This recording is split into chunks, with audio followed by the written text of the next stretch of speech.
Hi everyone, welcome back to Art this week. It was great to see your beautiful artworks from last week. I really enjoyed seeing them. Okay, this week we are learning about the artist Keith Haring.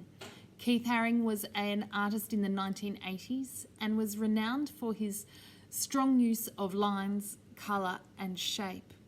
Let's have a look at some of Keith Haring's artwork that he did. Keith Haring was a famous artist in the 1980s.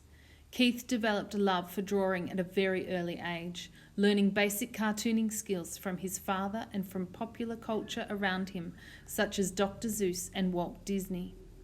When Keith was 20, he moved to New York. There, Keith wanted to bring his art to everybody, so he drew pictures on blank advertising spaces in train stations. He created murals and put his artwork on t-shirts, buttons and posters for everyone to buy. Keith Haring's signature style consisted of repetition of stylized shapes, bright vibrant colours with black outlines. This is Keith Haring standing in front of a mural that he painted in Melbourne, Australia. It is still there to this day. Okay, so we're going to make a Keith Haring inspired artwork today. We're going to use these cool figures of Keith Haring and show their movement. I love the way Haring used these black lines around his figures to show that they are moving, that they, in this case, I feel like they're dancing. As we heard that Keith Haring was loved inspiration from breakdancing and music at the time. So let's work together. We're going to need the attachment that's got some Keith Haring figures on it, and I'll take you through the materials we're going to need. Okay, we're going to need a piece of paper from your art pack, textures, pencil, a black marker. You could use a black texter, but a black Sharpie marker is really handy if you've got one. A ruler, and have a look at the handout that I've attached. Okay, so let's get started. I want you to have a think about the composition of your art piece. You might like to do it the way I have. I've broken it up into four parts, and have got a dancing figure in each of them. You could put a dancing figure in each of them in a landscape way, or you could do it in a different way. I'm happy for you to get creative and choose what you would like to do with your Keith Haring figures, but I'm going to show you how to do it this way. If you'd like to do it a different way, get creative and enjoy. Okay, so first of all, we need to fold our piece of paper into 4 equal parts with a nice neat fold that we run our finger along the fold to make sure it's a good fold, and then again, so we've got our rectangle.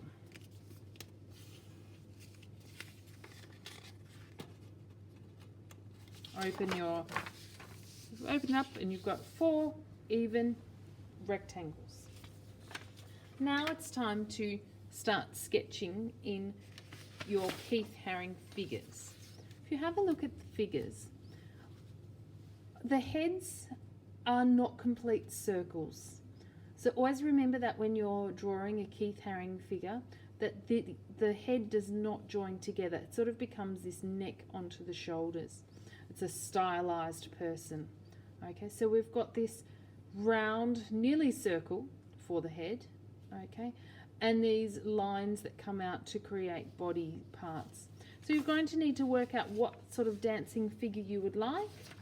Have a look at the examples page and think about what ones you would like to draw, and have a go at drawing on your action dancing figures.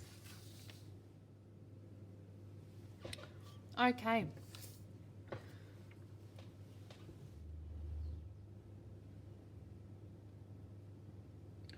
Okay, so I'm going to start with the head of a figure. I'm going to choose this figure here with the 2 arms above his head. So I'm going to so you can see it. Okay, start with the circle of the nearly circle of the head. Okay, I'm going to draw it. I'm drawing with grey lead, so I know if I don't get it quite right, I can correct it with an eraser. Okay, then I think about the arms above the head. They join on here, either side of the head, and then from there I can put the hands on and bring the line all the way down the side of the body. Bring it in a little bit. Then think about when the legs, we've got a line out to the side, line down, and then the foot shape. And that follows it around.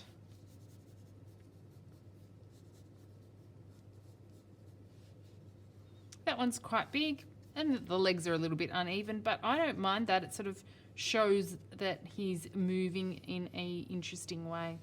Don't forget to add on those movement lines to show that this guy is getting down and getting excited about dancing.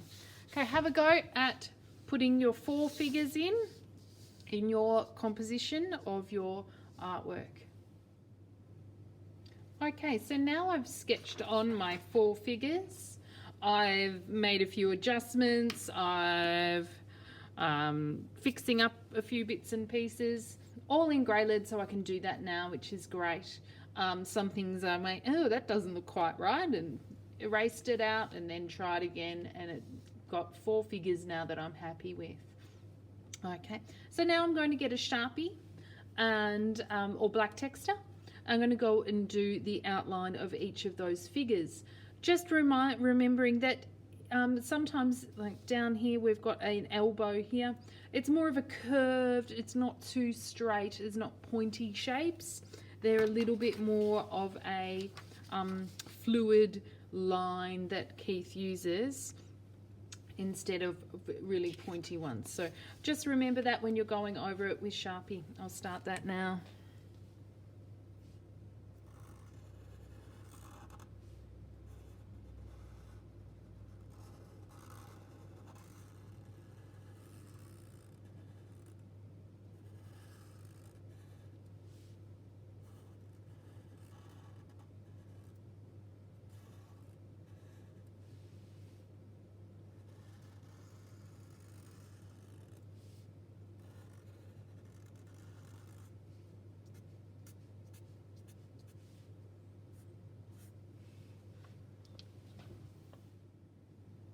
Okay, so I've got my black lines on now, and I've made sure I've got my movement lines on, a small line, then a bigger line there to show that his bottom's moving. Okay, to these action lines here to make sure people know that his knees are moving. Make sure you've got all those on. Okay, so then I just need to erase out the grey lead that I've got left there, and I can also make the boxes with my ruler. Okay, so the boxes I've do a line through the middle, a line through the middle that way, and then the outside as well. Hey, isn't this fantastic practice for not drawing stick figures? Trying to get a full form of a body, which can be difficult. So this is a really good practice for that. Okay, so I've got all my lines on now, my big black thick lines around the bodies and my movement lines, and I've broken my page up into the 4 parts. Now it's time for colour. Let's have a little think about colour first and looking at the colour wheel. Keith Haring was renowned for his bright, strong colours, okay? Which is why today I'm using textures, so I get that bright, strong colour in my artwork. If you don't have it, you can use pencil, that's fine. But have a think about how you can use colour to make things bright and pop off the page like the pop artists did of the time, okay? So thinking about opposite colours on the colour wheel will help you to get that bright pop, okay? Thinking about how we've got our warm colours over here and our cool colours on this side, okay, and how if you use one from one side and one from the other, you'll get a really good contrast pop, okay? So if you look here, I've got orange and blue. So we've got the orangey colours here and the blue on this side. So opposite colours there will help you to get a nice bright combination of colours. I'll put a copy of the colour wheel up on a slide as well. So now we've got colouring in the figures and doing a pattern on the outside of your choice. Keep creating, see what you come up with. I can't wait to see your different ideas of what you've made out of Keith Haring's inspired artworks. Have a great day. Bye.